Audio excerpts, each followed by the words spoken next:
Hey everybody, this is Matt, and in today's video I have for you a ban list reaction. That's right. Last night before I went to bed, this dropped. I didn't want to record this last night, so I'm doing it today.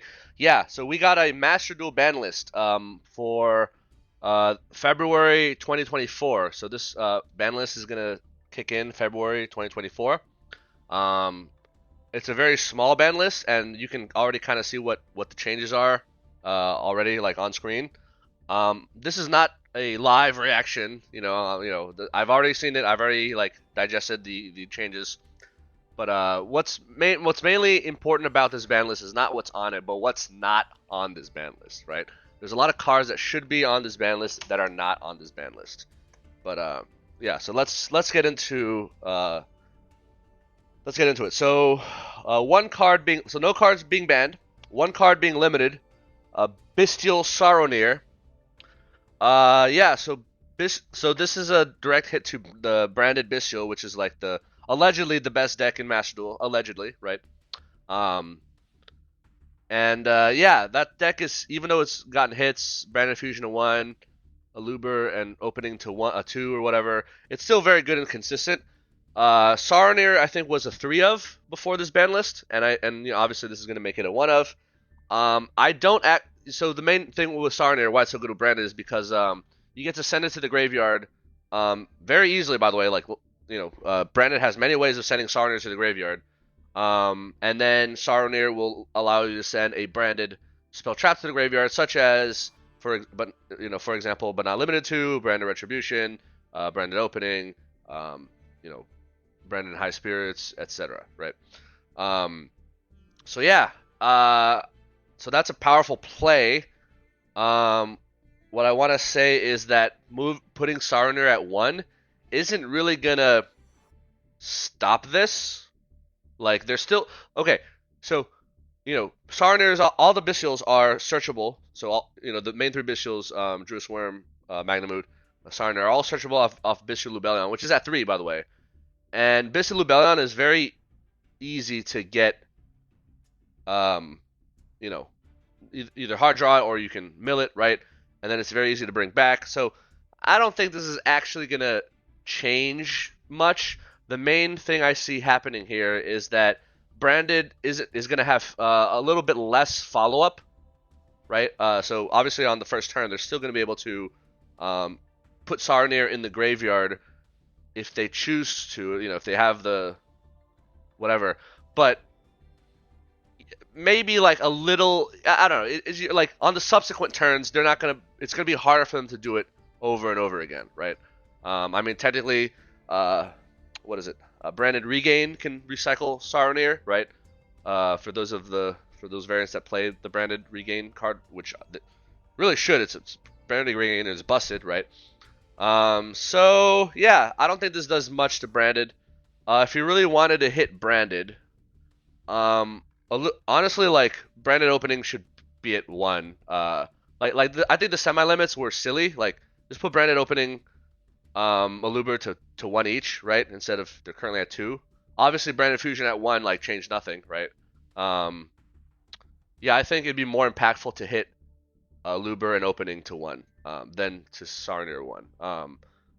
So yeah, I don't think this is gonna change anything.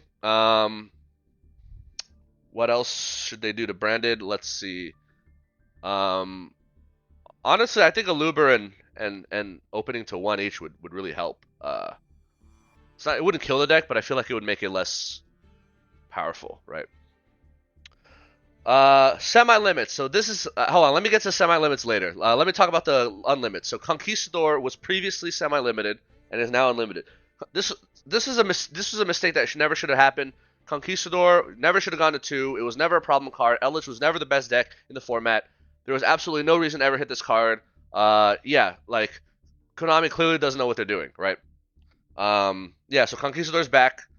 Doesn't matter because Eldritch just isn't as good anymore. Like Labyrinth is just better, right? Like why would you play Eldritch over Labyrinth? I don't know. Especially when Bestials exist, right? I mean, yeah, a lot of the Bestials are limited, but like, yeah, Eldritch in the graveyard is bad.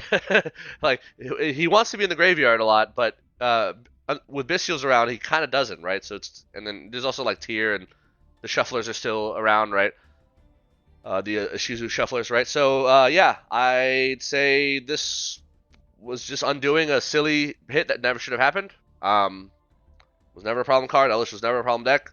Konami clearly doesn't know what they're doing. Speaking of Konami not knowing what they're doing, let's talk about semi-limits and then bans, right? So semi-limits. Labyrinth Chandraglier to 2. This is after apparently Labyrinth's Torby Stovey or whatever it's called was also hit to 2. And the reason this is hilarious is because this is actually a buff to Labyrinth, right? Semi-limiting the furniture cards actually helps Labyrinth, right? Because Labyrinth players who play furniture are going to take out one of these cards and ideally put in a better card like a trap card, right? That actually does something, right? So this is a full straight up buff to Labyrinth. This is hilarious. Like, first of all, Labyrinth is not a problem deck. Obviously, Konami thinks it's a problem deck, which is conceivably why they hit the stove and then the Chandraglier to begin with. Yeah, like the furniture are at 3 in both TCG OCG, not problem cards. I think Joshua Smith said that this hits the consistency of Labyrinth. I'm like, what does that mean exactly? Because like consistency of getting a welcome card on the field, perhaps, but not consistency of winning. Actually, it does help Labyrinth consistently win more because you have less furniture in your deck. So, yeah, this is just like unlike see the thing about a combo deck versus a trap deck is in a combo deck you want every end board to look identical, right? So consistency matters a lot more in combo decks, right? Where you want your one card starter. You want to set up your board full of million negates or whatever, right? You want the same board every time. That's the idea behind consistency with combo decks, right? Trap decks don't really need that consistency because like trap cards are so versatile and useful. If you build a trap deck correctly, like that you can have a mix and match, of good cards in any order on your board, and you should be fine, and you should still win the game, right?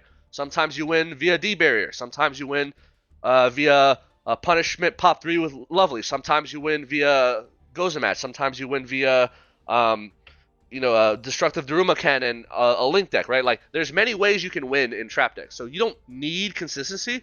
The only thing you consistently quote unquote want to see is your engine, which is the Labyrinth engine. But honestly, like you don't need to see it that often. And because you're not usually winning the game on the first turn necessarily, right? Like you can afford to just draw it later. If you don't see it on your first turn, you can just search it off stuff like Lord or like pot cards or whatever, and then or like just draw it later, right? So it's hilarious to me that the furniture are going to 2. Now people say, why do you hate furniture so much, right? Everyone else seems to be playing furniture. Well, everyone else, like most Yu-Gi-Oh players are like, okay. So the reason combo decks are the most popular decks is because most Yu-Gi-Oh players like comboing, right? They like, playing a million cards, doing this and that, and then setting up whatever, right? So when you have a monster heavy Labyrinth deck with very few traps, which a lot of players seem to have, like you're going to be a lot more combo-y than if you have a trap deck. And then my argument is like, if you like comboing so much, why don't you just play an actual combo deck, right? So I don't know, it's just whatever. But the point is, it's not that I hate the furniture. It's just that I don't see a benefit to them. Now, take this with a grain of salt because I'm about to say the opposite, right? I don't see a benefit to them in Master Duel as things currently stand. With the current Master Duel card pool, I don't see a benefit to playing furniture. And even if I did, I would not advocate playing more than 2 of each furniture in your deck, right? Because again, my deck building theory for building trap decks, right, where because it's not like we're taking one card like a combo deck and transforming that one card into a full board full of like 5 interruptions or whatever, right? The interruptions are what we draw, right? So for a trap deck, the number of times you can interact with your opponent is based on how many unique instances of cards you have in your opening hand, right? So when I say like play Torrential Tribute at 3, why do I and play Dogmatic Punishment at 2? Why do I say that? Well, Torrential Tribute is not a once per turn card. If you draw 3 Torrential Tribute, you'll be able to activate all 3 of them in one turn if you'd like, right?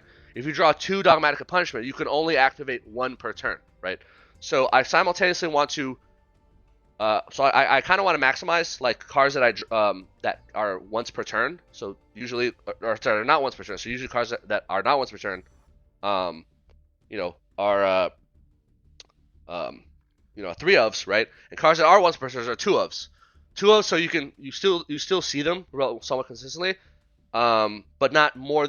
Ideally, not more than one, right? It's probability of drawing both copies of a two of in your deck is very low, right? But also, two of makes use of like a card like Trap Trick that we can search these cards, right? So having, let's say your opening hand consists of 3 Labyrinth Chandragaliers. All of a sudden that feels really bad, right? Because I mean, you could use the Chandelier to discard the other copy to set a welcome, right?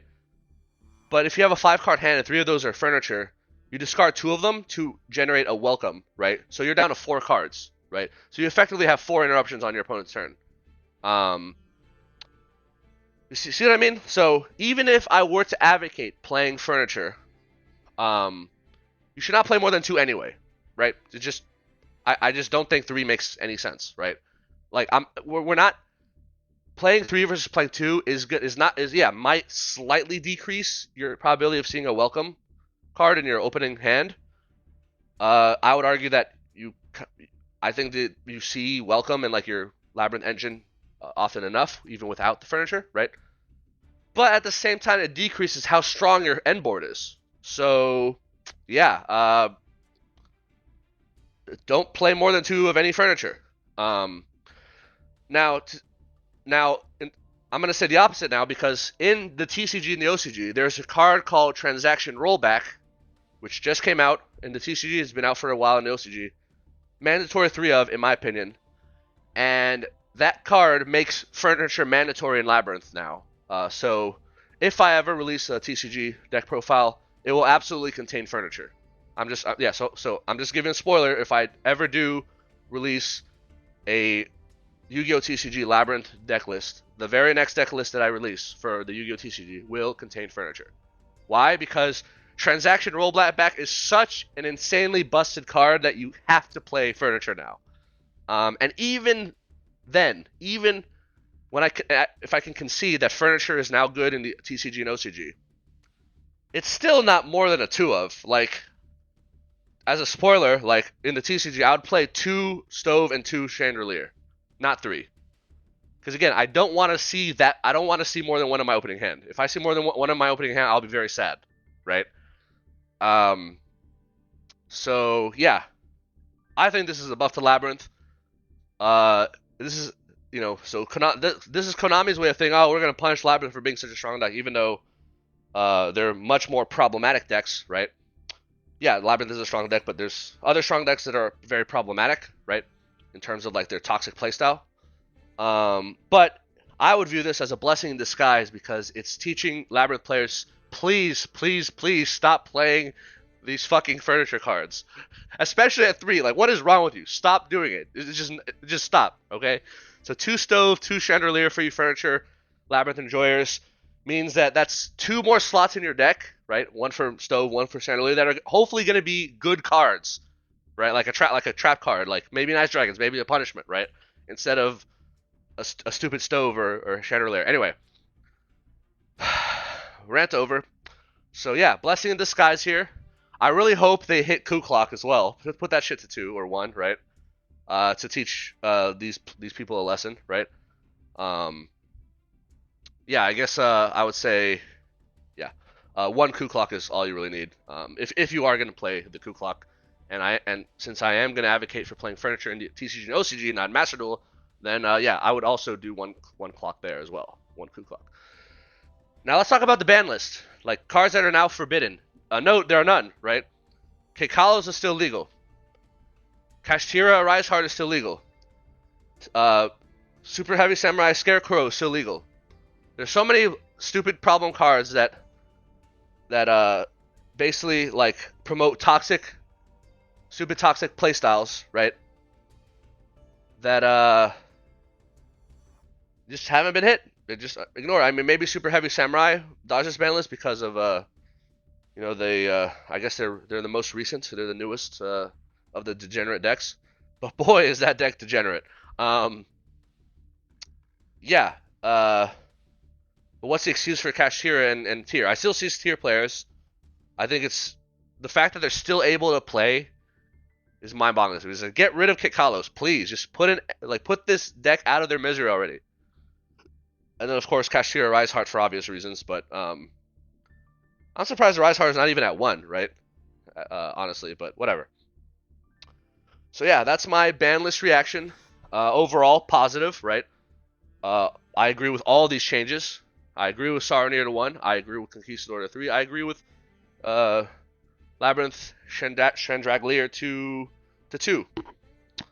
So yeah, very good ban list. Lab players eating good today, right? Despite a semi-limit to a Labyrinth card, right? This is trust me, for you IKEA viewers of mine who secretly enjoy playing furniture. This is for your own good, okay? This is for your own good that you have one fewer Chandraglier. Anyway, yeah. Thanks for watching. I hope you enjoyed this rant slash Yu-Gi-Oh! Master Duel February 2024 ban list reaction video of mine. See you in the next video. Peace.